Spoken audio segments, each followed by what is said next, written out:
Welcome to Rising Tide Startups, where we chat with startup founders just like you from all over the globe. Each episode, we bring you practical and actionable tips to help you escape the cubicle and begin your own startup journey. Make sure you take notes. Take it away, Kevin. This is Kevin Pruitt with Rising Tide Startups, and my guest today is Sean Campbell. Sean, thanks for joining us on Rising Tide. Thanks for having me on.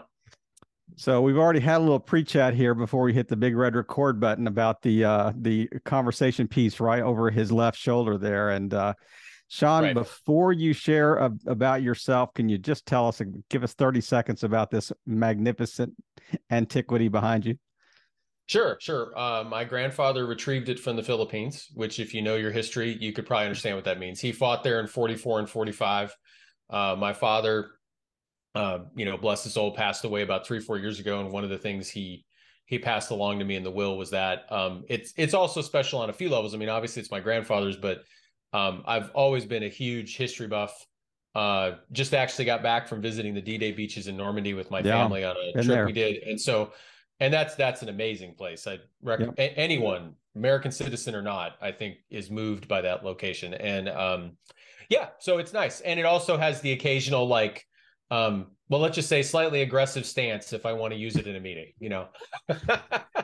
Well, normally the first thing I would ask you is to introduce yourself. But when you mentioned the D-Day beaches, my family and I actually lived in France for about 3 years, and we went to a number of different like cemeteries, like national cemeteries, like military cemeteries around France. And there is nothing more sobering to see, 10,000 American, graves at, on a France battlefield. And it is it really is sobering to see. But so man, this show is about you, not me. So please tell us about Sean Campbell. One thing before we do that, did you get to go see Mont Saint Michel while you were out there? Yeah, absolutely. Yep. We won't amazing. spend any time on it, but to listeners, go Google Mont Saint Michel in Normandy, broadly speaking in Normandy. And it's the only place I've ever been that I thought, wow, that's like I'm in 900 AD. Like I'm just instantly there in a way that's hard to explain. Anyway, we spent some time there too, or a Lord of the Rings movie. Exactly. No, 100%. And you could totally imagine a knight on horse just walking past you in that place in just a way that's amazing. So like you said, my name's Sean Campbell. I'm the CEO of a company called Cascade Insights. I've been gainfully employed for myself per se for almost like 20 plus years now. And across 2 companies, one I grew and sold, and then Cascade Insights I've had since 2006. And roughly speaking, at Cascade Insights, we get hired for pain or opportunity. And so what that means is a client will come to us and they're facing like competitive pressure and they want us to help them with research and analysis or marketing services. Or maybe they've even self-inflicted pain. They've launched a bad product offering, bad sales strategy, marketing. And then on the opportunity side, we get hired because somebody wants to access a new market, like on the wall map, go to a different geo or a different geography, or they maybe acquired an organization or something like that. And basically we exist to help marketers in a B2B technology company, and help them kind of get their job done. I mean, just taking a look at your website, there are so many services you guys provide. And I know that in a very short intro, it's kind of hard to cover everything that you do. But if you had to boil it down to like a 30-second elevator pitch, if I was the B2B client you were trying to pitch to, how would you describe Cascade Insights? Somewhat close to what I did in the sense of, but I could cut it. I mean, in the sense of, I've used the whole pain and opportunity analogy a lot. I mean, we either get hired because you're under pain and that's self-inflicted or competitor inflicted, and we'll help you figure out how to get around that pain and then market effectively. Or if you're in the fortunate landscape of getting a lot of opportunity put in front of you, we can help you figure out how to maximize that and not make dumb decisions on the way to, leveraging that opportunity. Right. And, and most of the time historically, that's basically why we've been hired over and over again. What's interesting though, is it is a bit cyclical, because, as anybody who's read the first headline of any newspaper in the last 2 years knows, it's been kind of an interesting economic roller coaster, right? Yep. So when times are good, nobody comes to us for pain. They're all like opportunity, right? So we get certain types of projects in that area. But right now, as we got through this last year and into this year, and it's a little more pain ridden, definitely a lot more like help us defeat this competitor kind of work, Right. so it just kind of changes with the times. I mean, it's like you said, it could be self-inflicted or external, as far as the Yeah, pain opportunity both. totally. Yeah, totally. I mean, there's definitely plenty of times where we've gone in and it's a self-inflicted wound. I mean, the shortest story there that immediately comes to mind is we were working with well, they're really like a Fortune 100, but the Fortune 500 and they decide to go expand into the UK. And our research comes back and basically says that by shipping a bunch of Silicon Valley execs to the UK who didn't understand the UK, and you lived in France, so I mean, I didn't say you lived in the UK, but there's definitely differences as you go into other geographies and how you do business. Right. Basically, our interviews came back and said, the minute your product sucks, we're never buying it because your salespeople are jerks. And so we ended up getting the VP of sales in the UK fired as part of the research. It wasn't our goal, but that was an example of a self-inflicted wound. Wasn't right? our goal, They just needed to fix that problem, and then the product was fine. So and we all know in tech, people have shipped poor products, so we get lots of that work, to say the least. It is funny because we actually lived in the UK for 9 years. So we've got all bases covered so far. Where'd you live in the UK? Just south of London. Like if the M25 is a clock, we were at 6 o'clock on that clock. But excellent. Yeah, because on the recent trip, we spent a couple days in London to show the kids that again, because they'd been there when they were like 10. We did spend like 5 or 6 of the days in Scotland, which I was totally enamored blown away. Yep. Edinburgh, beautiful town. The Highlands were amazing. I'd hop on a plane back there right now, and it's only been like 6 days since I've been there. So no doubt about it. Maybe my favorite place on the planet is Scotland. Yeah, it's an incredible place. But so tell me a little bit about you launched in 2006, made it through kind of the recession. Shortly at the end of .com boom, that you kind of survived and or at least I guess were birthed out of the back end of that. But so what did it look like? You talk about cyclical. If you look back at, say, early days, 2008, 2009, still 2 or 3 years into the journey of Cascade Insights, how is that different than how you guys look at today as far as, in hyperinflation, recession? I mean, just the difficulties, the challenges that the business are facing. Yeah. Well, that's a few things, but I know that. So like, let me unpack it, I guess, as best I can. I'd say I can't do an elevator pitch either. So no, that's fine. That's fine. I mean, like in the beginning, I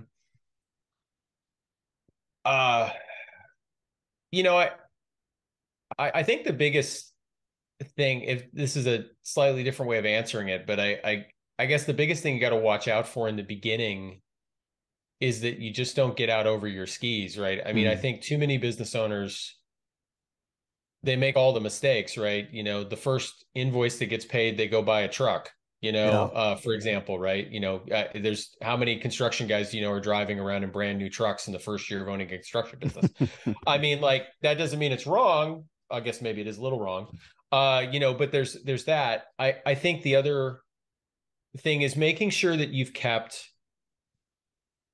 your market focus tight enough. I think the easiest problem that besets a starting out entrepreneur in those first few years is they just take everything that comes through the door. And initially it feels right because you're like, wow, I've got all this revenue and I'm doing really good. But what happens is 10 years later, you got all kinds of problems that you can't easily fix because you've got like a problem with like upsizing your current customers because they're all different types and you've got to like find out solutions that help them. You've got marketing problems because you're marketing across like 25 different segments. You've got sales challenges because everybody's like spread out. And this happens to the biggest companies. I mean, we had an organization come to us to talk about self-inflicted pain. There was a SaaS company that was about like 3,000 employees. A couple of years ago, they come to us. It's one of my favorite things I ever seen come through the contact form on the site. And it's the CMO, again, of a good couple thousand person company, which isn't about us. It's just about the significance of their problem. And she writes something to the effect of, we now market and sell to 2,700 distinct customer types. The problem we have is that nobody made a decision early on who to focus on.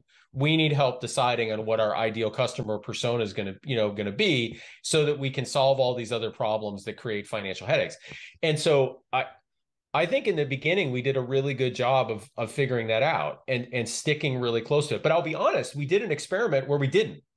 And some of that was, I think, what happens to a lot of entrepreneurs, it's ego, because I've said for years, owning a business is an ego creation and deflation factory. I don't know how else to describe it. It just is that, right?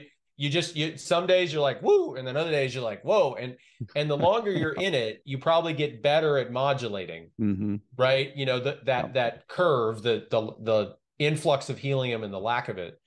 And so, we went through a period for about a year and a half or so, probably around 09-ish, after we'd kind of been doing Cascade for a while, where, things started to happen. Exxon shows up and Merck shows up, and we've got companies in other sectors that typically we would not want to go work with. And they're like, you guys are smart guys, come on out and help us.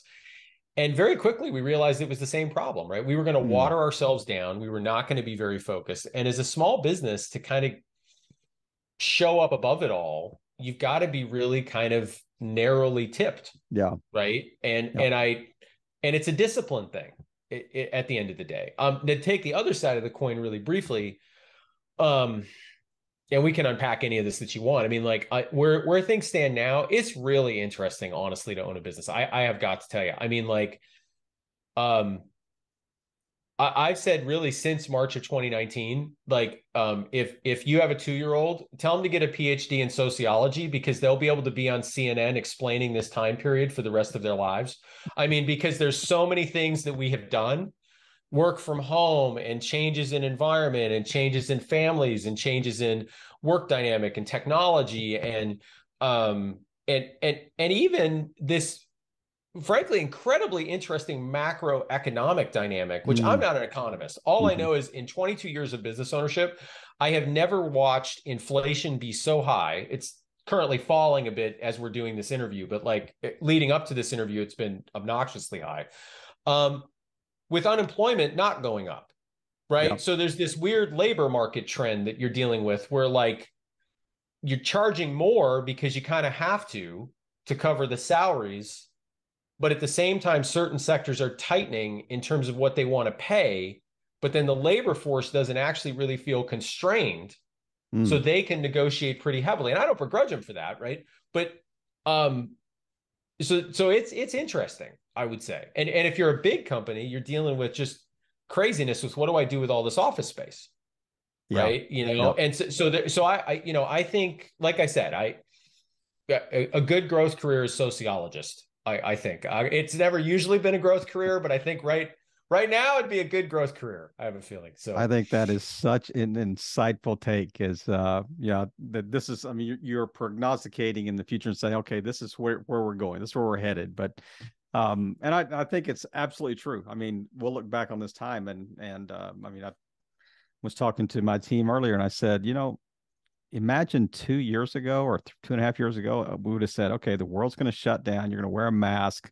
You're going to work, we're going to work remotely. We're going to do just list off all these things that happened at light speed, that just right. We took the world of work and we shoved it in a blender. We made a smoothie of work, basically. And now, and I think most of it, I think, is really good. And there's even a lot of, I know it's a little off topic, but it's one thing that's been on my mind a lot lately to just at least pass along as something I'm at least thinking about in case it ever resonates with anybody, is like, what a wonderful thing we've done for families, though, because and where I'm going with this is that, sure, when we were all trapped in a house, if you had a dysfunctional relationship and y'all didn't like each other, well, that didn't make anything better. Let's be honest.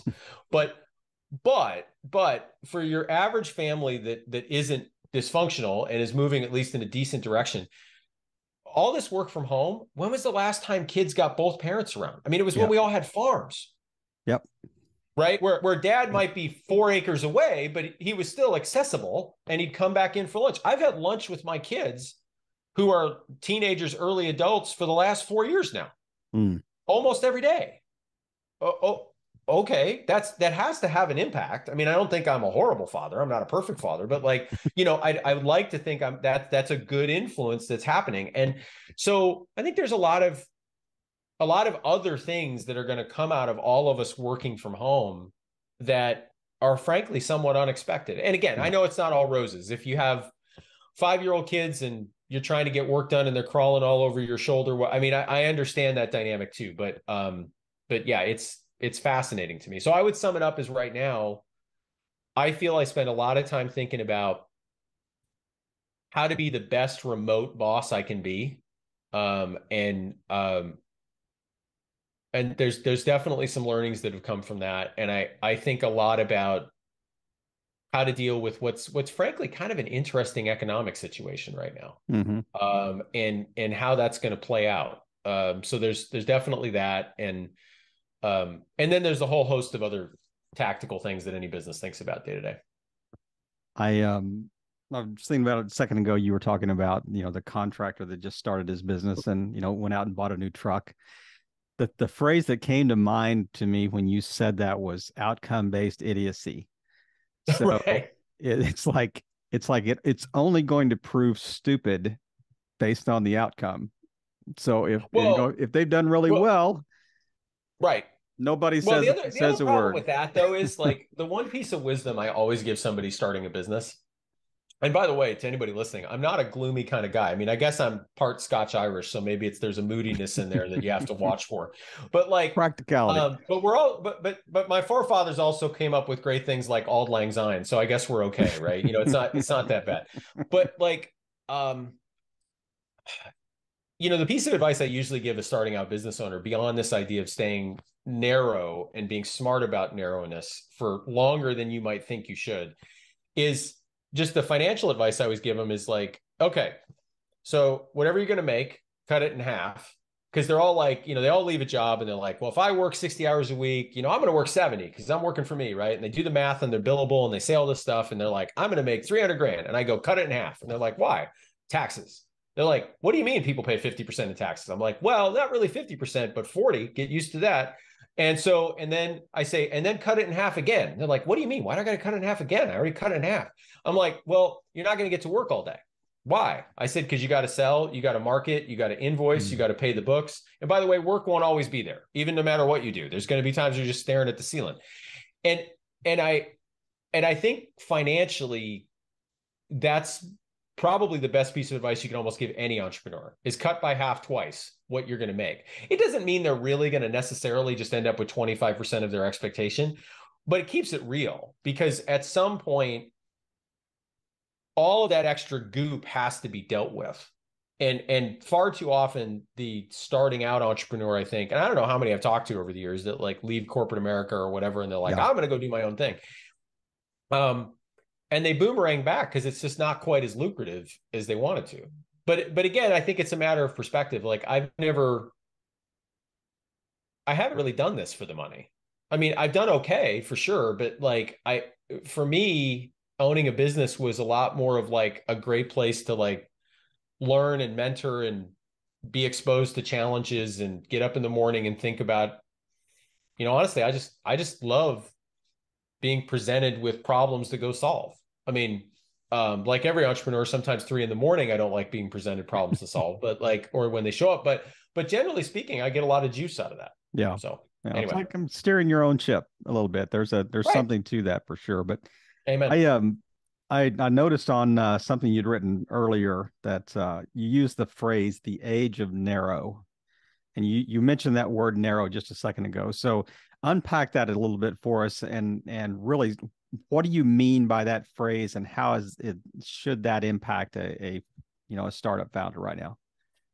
Yeah, well, basically, what I mean by it is that we're kind of in an interesting place, I think, right now, where in our personal lives, we can have as narrow a queue as we want in our interests, right? I mean, if you want to go watch, campy Russian sci-fi all day, You can do that. If you want to watch British period dramas like, Bridgerton and Downton Abbey, you can do that all day. We haven't ever had this, right? If you want to order chips from Japan all day, you can go do that.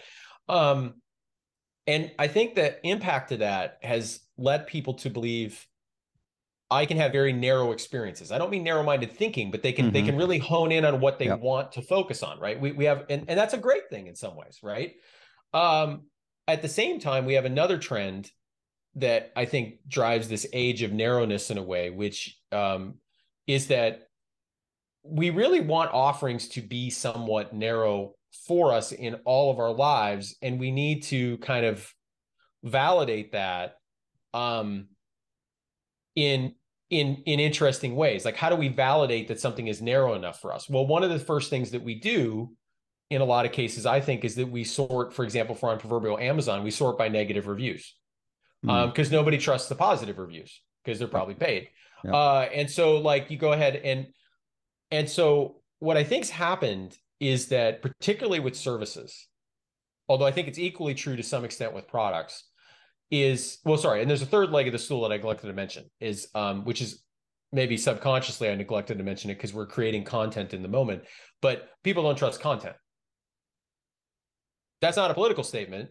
That's just, if you could find a graph somewhere of whether people trusted content 100 years ago and how much they trust it now, the answer would be less, just emphatically. That's the role of marketing. That's the role of Mad Men. That's the role of, like, take your pick, right? They just don't trust content the way they used to just out of the gate. So you don't trust content. You want to sort reviews by negative. In other words, like, a negative review weighs much more than a positive review in your mind. And on top of it, in your personal life, you want things to be somewhat kind of narrowly focused on your hobbies. And I think the organization that wins today, especially a small organization by far, is one that embraces that and directly tells the market what they don't do. That's the age of narrow. They directly say what they don't do. And if somebody's listening to that and they go like, well, sure, I do that. I say, let's try this experiment. When you're done listening to the podcast, get on your next sales call with a client, and I want you somewhere in the first 10 minutes to say you don't do something. It won't happen for most people. And then I say, I want you to go to your website and I want you to give me any sentence on it at all that says you don't do something. Nope, won't be there. But then you got to ask yourself, what are people looking for when they go to the website? They're looking for a way to disqualify you from bucket A and put you in bucket B. And so what we've made a lot of hay with through all of our marketing over the years, and even the sales process, I train all my salespeople to do the same. Saying no is going to lead to a lot more trust, and it's going to lead to a lot more success in the long run, whatever opportunity we lose in the immediate. And so we are very clear in our marketing even. We're like, we do this and we don't do this. And what I think it's always done with people psychologically, I think, is it takes away that fear that I don't know the edges of this thing I'm going to buy. Because we're psychologically trained. This is kind of the last bigger point on it. To when we make a purchase, we don't know the edges of it. And we're unsure, and we don't trust the organization selling us the item, whatever, or services, to tell us the edges, because we kind of believe they won't be truthful. So like, if you just take that away, like right out of the gate, you're like, nope, we don't work with anybody but B2B tech. If a candy company calls, we don't work with them. If a cigarette company calls, we don't come with them. If somebody that sells HVAC to 100-story buildings comes calling, that's technology. I don't have any doubt of that. We've had leads like that come in. It is tech, but it's not our tech. We don't do that. I've just seen, like, if I had it on video, people just like relax. It's like they just it's like, and I don't want anybody to read that as like, the defenses are down, now we can blow up the Death Star. Like, that's not what I mean. I mean, you are now in a trustworthy relationship. In the old Meet the Fockers movie, this is the circle of trust. You are now in it, and you did it by declining a degree of opportunity. And I know I said I'd be done a minute ago, but there's this one very last thing on this. I get passionate about this lane, I guess, is that the other big thing about it is that isn't it just better to be that way? I mean, at the end of the day, right? Because somebody listening is like, well, wait a minute, I want to eventually work here and my offering eventually is going to go here. I'm like, but sure, that's fine. But right now, it's got edges, man. It's got edges. And you know where that fence is. You can move it out in 2 years. It's fine. But for now, just tell them where the fence is. Right. And what will happen is you just get all this trust at the end of the day. Anyway. Don't you think that's harder to do early, though? I don't think it's harder to do. I don't think it's harder to do early well, let's go back to the thing I said earlier. As long as you know how to cut your revenue by half and half again, it's not hard. As long as your expectations are right. But if you're in the and here's the other thing. We made the mistake too. It's a recoverable mistake. Where it's not recoverable is like that SaaS company that gets to 3,000 people. And they're just screwed at that point. It's game over, right? And you don't want to be that guy. And that can happen before you even get to 100 people. So I think, yes, survival matters in the beginning. But the minute that bank account is clippy-clopping along and that engine is running, or my dad used to say in a phrase that he stole from somebody else, my kid wants to work on racing teams as a mechanic. So if anybody knows that, reach out to me. But that's what he's going for a trial run down in Florida at Sebring this weekend. So, but my dad said about engines, he says, what's the way you describe an internal combustion engine is suck, squeeze, bang, blow. Which to this day, well, that's true. That's You'll never exactly forget it. how an engine works. Okay, I don't know who told him that. But as soon as that engine is doing suck, squeeze, bang, blow a number of times, now you got to have the diligence to be narrow, right? It's fine to go pick up Merck and Exxon and Microsoft all in your first year, but you're going to know that you could have 7 Microsofts, and you just have to have that discipline. Yeah. And that's really between you and your bank account at the end of the day. Yeah. And you need to have, I guess, enough runway to be able to have that discipline, because the first day you open and hang up that shingle, you're like, I will take anybody that has a pulse and a checkbook. Right. Well, certainly there's some of that, but even that is a little bit of being smart before you leap, right? Because you're still going to run into the issue of people want stuff that's pretty narrow if they're going to trust it, right? And if you're I'll mow any lawn, that's one thing. But if you're I'll be a lawyer to anybody, well, that's not the same thing. It depends a little bit on what discipline and where you're at. I would actually argue that the higher you're up in the food chain of how much you're getting paid per hour, the more dangerous it is to be broad. Yeah. Because eventually it'll bite you more. The lower you are, and by the way, I probably shouldn't have used that, because I don't mean any anything negative about where you're at on that food chain, but but I think there is definitely some truth to the idea that the closer you are to commodity, the less important it is that you're super, super narrow in terms of that service offering in a way, because you're really competing on price and reach at that point. Yeah. But the minute you change that dynamic up, well, now it's going to really hurt you if you're not narrow enough. And the scale of impact, for sure. Totally. That you were talking about. Yeah. I do want to shift just for a second here and really kind of dig into the psyche of Sean Campbell here. So this is a completely out of left field. What did you want to be when you were a child, when you grew up? Father Boyven in 2nd grade called me the little professor, and it wasn't because I was a know-it-all. It's because my whole life I've wanted to be a teacher. And what's interesting is I had no idea that owning a business would have a lot of that juice. I didn't. I wanted to be a prof. There's a whole story behind that, but that's what I wanted to be.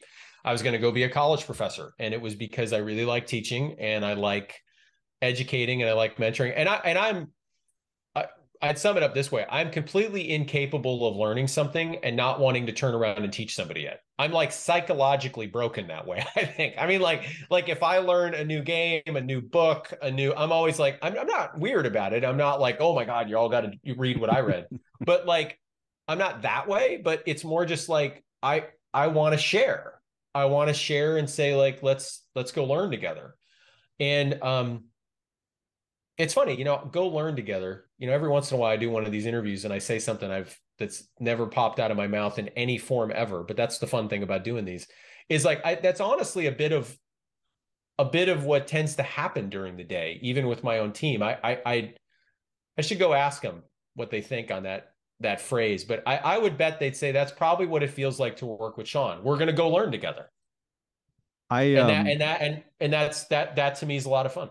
I think that trait, you use the word, I'm broken that way. I think you're gifted that way, because I think that actually, if you dig down a little deeper, I think sometimes that is born out of a generous spirit. It is the need to not only succeed yourself, you also want to bring along other people in that reward, or in that journey. I appreciate you saying that. I don't think I've ever looked at my, if this was the Middle Ages and I've got my, cart behind me on my horse and I'm selling my wares, I've always wanted more people in the cart. Like, not in a kingdom building sense. Yep. Like, oh, I got to have 80 people to be able to feel good when I go to the networking event and tell people I've got 80 people like that. I care less. But it's more just like, I want people with me on the journey, because I think we can go learn together. And that's, I mean, what else is life about at some level? It's community over kingdom. Well, right. Exactly. And if my sailboat's got 100 people in it, great. If it's got 10 people in it, that's cool too. And I'm all right with that. But it's not a neutral party. It's not a neutral community. It's a community that we are going to grow together, because right. I am a lifelong learner. No, right. I mean, as a side personal note, since you mentioned, like a perfect example of the way I handle like even problems outside of work that way is like, I think it's a fair thing to say that the 2020 election left everybody a little challenged. Let's just leave it at that. I don't care how you voted, right? So I don't know how many things I read about, like, presidents do this and presidents don't do this, and such president would be better, and this guy would be. And I was like, okay, you know what I've never done? I've never read a biography on every president. So I'm currently up to Wilson. Just so if somebody listening's like, aha, he's only up to Jefferson. That's never going to happen, right? No, I'm up to Wilson. So I've made it past the halfway point. I'm going to finish at this point. And, because I've always, that's kind of just the way I tackle some problems. It's like, I just feel like, why am I going to let Twitter tell me how to vote? Yeah. I'm going to go ahead and learn. And I'm going to disagree with some of the stuff I read, and I'm going to agree with some of the stuff I read. And, but that's kind of where I'm at. And so, and as a side note, one of the best things I ever did to read through those biographies. I mean, we haven't had an interesting batch of human beings as presidents. I will just leave it at that. No doubt about it. So, whatever you think's weird now, believe it or not, there was at least equally weird things before. I'll just leave it at that. I won't try to say more or less, at least equal. Absolutely. And yeah, it's an interesting project that you've taken on. It does inspire me to do something similar. But man, I just really appreciate you taking time today and just sharing, a background. And we kind of chased things all over the map. But the one takeaway that I'm really wanting our listeners to really hone in on is this whole idea of the age of narrow. The idea, it's not just talking about niche vertical or niching your company or whatever it is, but it truly is. It's pretty holistic, the way you look at that term and that, I guess, that concept. And man, I know you've spoken about it at different times and maybe even written about it as well. So I encourage people to go online and look at Sean, look at other things that he's done and other interviews he's done. But man, is there anything you want to just close us out with today before we ask how people can best follow up with you? Sure.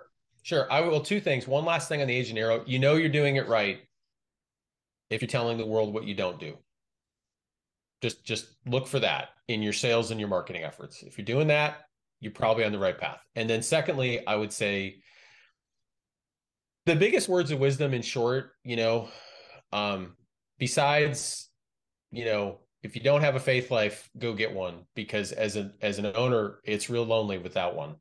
I would say do that. But outside of that, obvious big thing for me, a more day-to-day thing, I tell people all the time, read stuff you disagree with. Mm-hmm.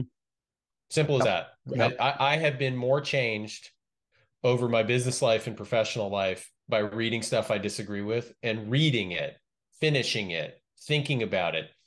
And here's the last thing, not always agreeing with it. Yep. It's fine. Yep. It's fine if you get done reading a book you hate and you disagree with it. But, to never read anything you disagree with, especially as somebody leading an organization, all that happens then is eventually you just start self-justifying yourself and your ideas. Mm-hmm. And 30 years later, you're going to get hit by the Mack truck of some other company. And I think the easiest defense for that is, like I said, read stuff you disagree with.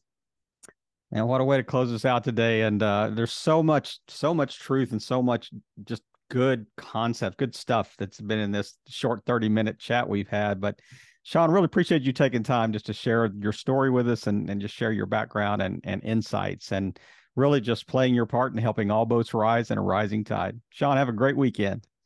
Thanks, man. We hope you heard some great takeaways. Make sure you follow up with our guests today and show them the support they deserve. As always, thank you for listening and playing your part in helping all boats rise in a rising tide.